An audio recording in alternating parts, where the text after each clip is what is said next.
നമുക്കപ്പോൾ ബംഗ്ലാദേശിലേക്ക് പോയാലോ?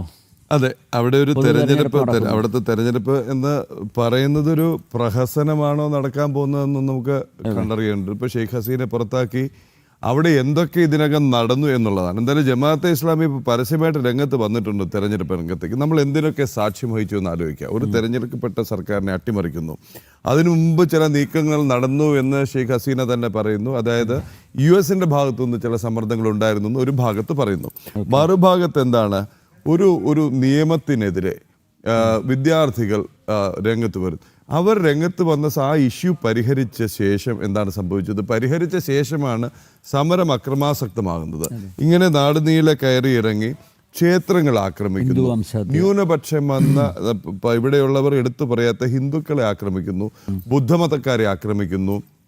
അവർക്ക് ഇത്രയും കാലം അന്നം നൽകിയ ക്ഷേത്രങ്ങൾ, ഇസ്കോണിന്റെ ആ ക്ഷേത്ര പരിസരത്ത് പോയി ജാതി മത വർണ്ണ വ്യത്യാസമില്ലാതെ ഭക്ഷണം, അന്നദാനം, അതിൻ്റെ ഗുണം അനുഭവിച്ചവർ തന്നെ അവിടെ കയറി ആ സ്ഥാപനങ്ങൾക്ക് തീയിടുന്നു.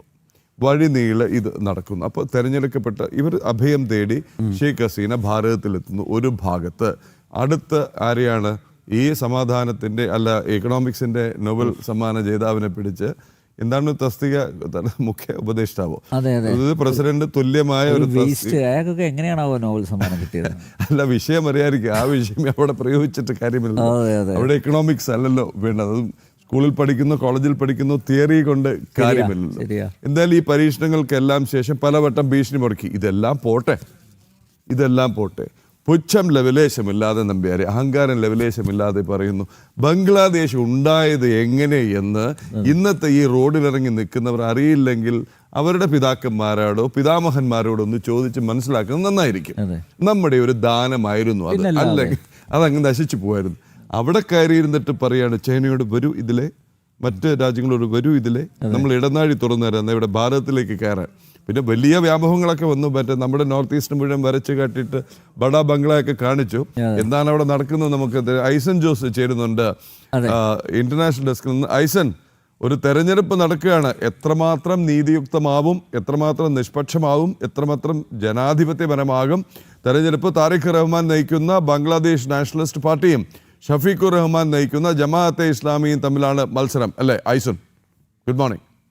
ഗുഡ് മോർണിംഗ് പ്രദീപുള്ള. തീർച്ചയായും മത്സരം നടക്കുന്നത് ഈ രണ്ട് കക്ഷികളും തമ്മിലാണ്, ജമാഅത്തെ ഇസ്ലാമിയും അതുപോലെ തന്നെ ബംഗ്ലാദേശി നാഷണൽ പാർട്ടിയുമാണ്. എങ്കിൽ കൂടി അവിടെ നിലനിൽക്കുന്നൊരു സാഹചര്യം അതീവ ഗൗരവതരമാണ്. നേരത്തെ നമ്മൾ സൂചിപ്പിച്ചതുപോലെ ഏറ്റവും പുതിയൊരു റിപ്പോർട്ട് പുറത്തു വന്നത് അവിടുത്തെ ക്രമസമാധാന നിലയെ സംബന്ധിച്ച് തന്നെയാണ്. അവിടെ 42% ആയുധങ്ങൾ, അതായത് നമുക്കറിയാവുന്നതാണ് തെരഞ്ഞെടുപ്പിന് മുൻപ് ആയുധങ്ങളെല്ലാം സറണ്ടർ ചെയ്യാൻ, ലൈസൻസ്ഡ് ആയുധങ്ങളെല്ലാം സറണ്ടർ ചെയ്യാൻ നിർദ്ദേശം നൽകും. അത്തരത്തിൽ 42% ആയുധങ്ങൾ ഇനിയും സറണ്ടർ ചെയ്യാനുണ്ട് എന്ന കൃത്യമായൊരു പ്രശ്നം, ഒരു വലിയ ക്രിമിനൽ പ്രശ്നമുണ്ടാകാനുള്ളൊരു സാധ്യത അവിടെ മുൻകൂട്ടി കാണുന്ന യാഥാർത്ഥ്യം പോലുമുണ്ട്. അതുതന്നെയാണ് ഈ ബംഗ്ലാദേശിൽ നടക്കാൻ പോകുന്ന തെരഞ്ഞെടുപ്പിൻ്റെ ഒരു ഫ്രീ ആൻഡ് ഫെയർ പോളിംഗ് ആയിരിക്കുമോ നടക്കുക എന്നൊരു ആശങ്ക നിലനിൽക്കുന്നതിൽ പ്രധാനപ്പെട്ട ഒരു ഘടകമായി നമുക്ക് ചൂണ്ടിക്കാണിക്കാൻ സാധിക്കുന്നത്. അക്രമങ്ങൾ വൻതോതിലുണ്ടായ ഒരു പശ്ചാത്തലമുണ്ട്, നമുക്കറിയാവുന്നതാണ്. ഇക്കഴിഞ്ഞ ദിവസം പോലും 2 ദിവസം മുമ്പ് പോലും ഒരു ഹിന്ദു വ്യാപാരിയെ ആക്രമിക്കുന്ന ഒരു സാഹചര്യമുണ്ടായി. നേരത്തെ പ്രദീപുള്ള സൂചിപ്പിച്ചതുപോലെ ഇത്തരത്തിലുള്ള ഇസ്ലാമിക ഭീകര സ്വഭാവമുള്ളൊരു സംഘടന, അല്ലെങ്കിൽ ആ ഭീകരതയോട് ചേർന്ന് നിൽക്കുന്ന ഒരു സംഘടനയാണ് ജമാഅത്തെ ഇസ്ലാമി. നിരോധിക്കപ്പെട്ട സംഘടനയായിരുന്നു. പിന്നീട് ഷെയ്ഖ് ഹസീനയെ പുറത്താക്കിയതിന് ശേഷം അവർ ആ നിരോധനം എടുത്തു മാറ്റുകയും ഇപ്പോൾ അവർ തെരഞ്ഞെടുപ്പിൽ മത്സരിക്കുകയും ഷെയ്ഖ് ഹസീനയുടെ അവാമി ലീഗ് തെരഞ്ഞെടുപ്പിൽ മത്സരിക്കാൻ പറ്റാത്ത നിരോധനം നേരിടുകയും ചെയ്യുന്നൊരു സാഹചര്യമുണ്ട്. ബംഗ്ലാദേശ് നാഷണലിസ്റ്റ് പാർട്ടിയും അതുപോലെ തന്നെ ജമാഅത്തെ ഇസ്ലാമിയും തമ്മിലുള്ള ഒരു മത്സരമാണ് ഇപ്പോൾ നടക്കുന്നതെന്നാണ് മനസ്സിലാക്കാൻ സാധിക്കുന്നത്. ആ മത്സരത്തിൽ പ്രധാനമായും 7 മണിയോടുകൂടി, അതായത് ഇന്ത്യൻ സമയം 7 മണിയോടുകൂടി തെരഞ്ഞെടുപ്പ് ആരംഭിച്ചു എന്നാണ് നമുക്ക് നൽകാനാകുന്ന ഏറ്റവും പുതിയ വിവരം. ഏതാണ്ട് 1981 മത്സരാർത്ഥികളാണുള്ളത്. അത്തരത്തിൽ നിരവധിയായ വിവരങ്ങൾ ഇത് സംബന്ധിച്ച് നമുക്ക് ലഭ്യമാകുന്നുണ്ട്. പ്രൊപ്പോർഷണൽ റെപ്രസെൻറ്റേഷൻ എല്ലാം തന്നെയുള്ള ഒരു വ്യത്യസ്തമായ രീതിയിൽ ഭാരതത്തിലെ ഒരു തെരഞ്ഞെടുപ്പിനെ കാണുന്നത് പോലെയല്ല ഈ തെരഞ്ഞെടുപ്പിനെ കാണേണ്ടത്. അതിൻ്റെ സംഖ്യകളിലും എണ്ണങ്ങളിലെല്ലാം തന്നെ ചില വൈവിധ്യങ്ങളുണ്ട്. അത്തരത്തിലൊരു സാഹചര്യമാണ് നിലനിൽക്കുന്നത്.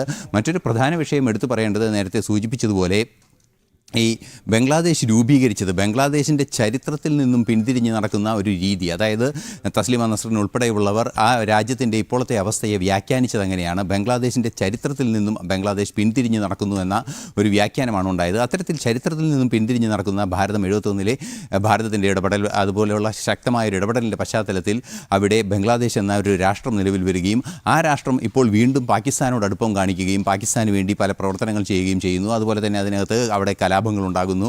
ആ കലാപങ്ങളെല്ലാം തന്നെ ജമാഅത്തെ ഇസ്ലാമി ഉൾപ്പെടെയുള്ളവർ ഭീകരമായി ഹൈന്ദവ ക്ഷേത്രങ്ങൾക്ക് നേരെ ആക്രമണം നടത്തുന്ന അത്തരത്തിലൊരു വർഗീയ സ്വഭാവമുള്ള ഒരു ഇസ്ലാമിക് സ്വഭാവമുള്ള ഒരു രാജ്യമായി അതിനെ മാറ്റുന്ന ഒരു സാഹചര്യമാണ് ഇപ്പോൾ ഉള്ളത് എന്നാണ് മനസ്സിലാക്കാൻ സാധിക്കുന്നത്. ഇപ്പോൾ ഈ തെരഞ്ഞെടുപ്പ് നടക്കുമ്പോൾ പ്രധാനമായും ഈ പരിഷ്കരണങ്ങളുടെ ഒരു റഫറൻഡം കൂടിയാണ് നടക്കുന്നത് എന്നതും ഒരു യാഥാർത്ഥ്യമാണ്. നേരത്തെ സൂചിപ്പിച്ചതുപോലെ ഈ തെരഞ്ഞെടുപ്പ് ഇന്ന് വൈകുന്നേരം 4:30 അതായത് ഇന്ത്യൻ സമയം 4 മണിയോടുകൂടി അവസാനിക്കുമെന്നാണ് നമുക്ക് മനസ്സിലാക്കാൻ സാധിക്കുന്നത്. എങ്കിലും ഈ തെരഞ്ഞെടുപ്പിൽ ഒരു ബംഗ്ലാദേശിൻ്റെ പ്രശ്നം ശാശ്വതമായി പരിഹരിക്കപ്പെടുകയല്ല ചെയ്യുക എന്ന് തന്നെയാണ് മനസ്സിലാക്കാൻ സാധിക്കുന്നത്.